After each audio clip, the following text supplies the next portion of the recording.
of mental images such as a daydream, usually fulfilling a wish or psychological need.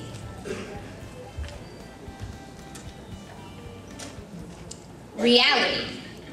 Reality is the quality or state of being, actual or true. One such as a person, an entity, or an event that is actual. The totality of all things possessing actuality, existence, or essence. That which exists objectively and in fact.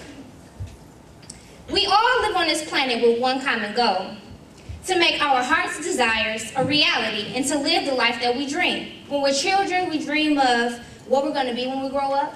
When we're college students, we dream of landing that perfect job that we want. And then we dream about meeting our soulmate and finding true love and building that special life that we want to live happily together. But the question is, why do we have such an easy time imagining and fantasizing perfect lives, but have such a difficult and hard time making it happen? The answer is, what we achieve inwardly will change our reality, starting with ourselves. Define your own meaning of success as you see it. Strong work ethic will help you reach the peak of your highest potential. Take charge and challenge yourself. You can only be your best self. Whenever you measure yourself according to someone else's measuring stick, you're always going to come up short. Here we have a few pointers. Measuring success. Define the meaning of success as you see it. Set clear goals. Aim high, be specific. Have an action plan and stick with it. Be confident. Study successful people. Ask for advice. Be humble. Take risks and be bold. Take all opportunities. Step out of your comfort zone. Travel abroad. Go to different internships. Leave out of state. Take a leap into your future, but be wise. Be proactive and resourceful. We all have rough times. The error is not in falling, but the error is when you don't give up. Get up. So don't give up. Against all odds, we can prevail. There are some people who live in a dream world, and there are some who face reality. And then there are some who turn one into the other. Reality versus fantasy. What will you choose? You know, they're about to give a male perspective, so I just want everybody to give it up for my boy, B. Harv and Jarae.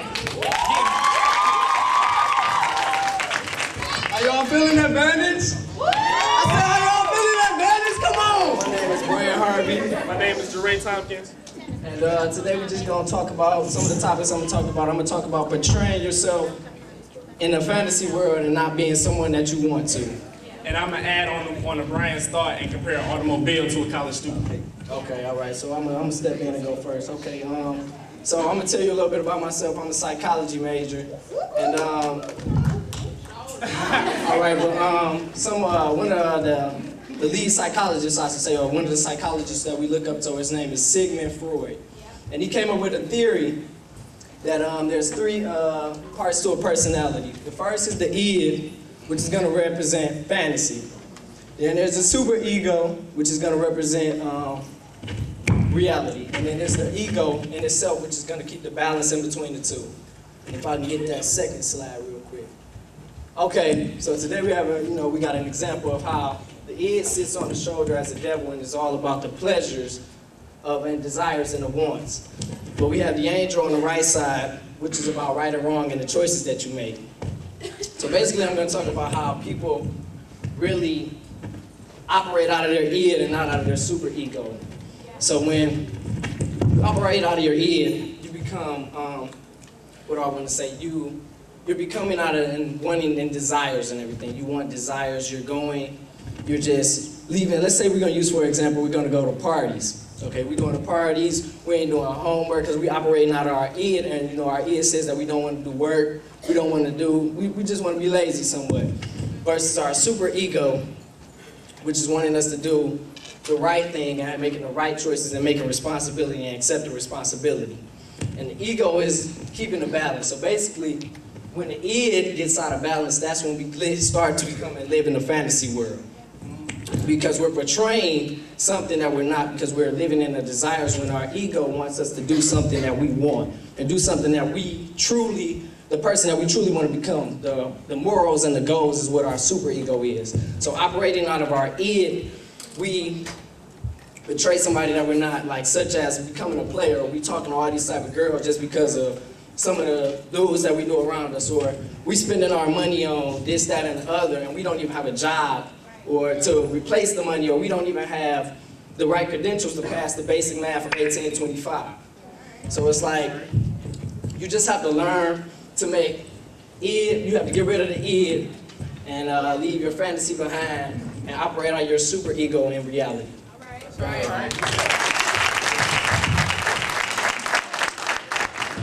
All right, now I'm gonna add to what Brian was saying. Now, we know earlier Mildred came up and gave y'all the dictionary.com version of fantasy and reality.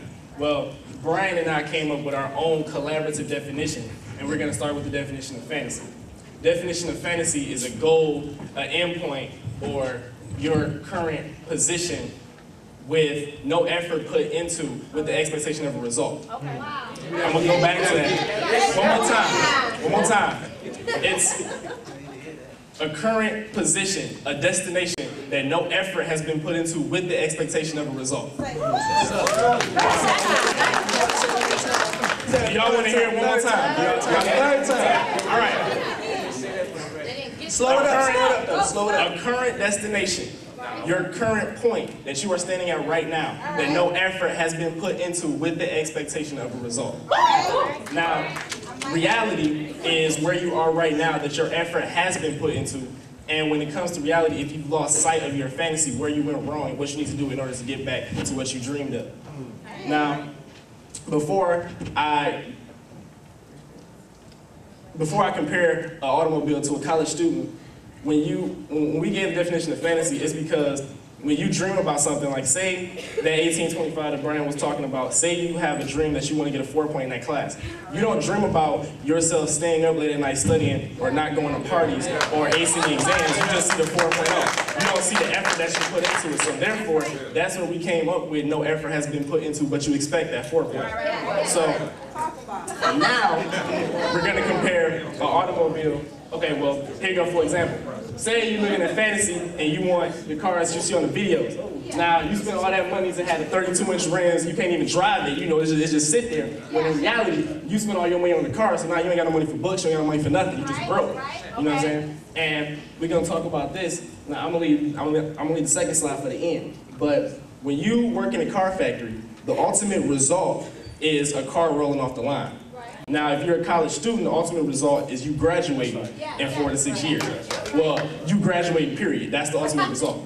Now, when you break down the parts of a car as to the parts of our human bodies as college students, you start with a frame. Now, the frame is our bodies in general, and when that comes to mind, is a car is a college student, a college student. If you're here at Michigan State University right now and you're hearing the advantage, then college is for you. That's period, that's point blank. We're gonna move on. Now, moving on to the engine, the brains and the operation of your heart. You have to keep a well-nourished and well-oiled machine within your body to keep progressing through college. To get up and go to class and to make sure that you're not sick or that you deter away from your fantasy and making your reality match up with your fantasy. Now, you move on to the brakes. You have to have brakes because you have to be able to stop yourself if you're moving in the wrong direction, or to stop yourself if you're to the target. Now, moving on from that, every car has a window, has glass around it, and that's for deflecting things that can hinder you or stop you from reaching your ultimate.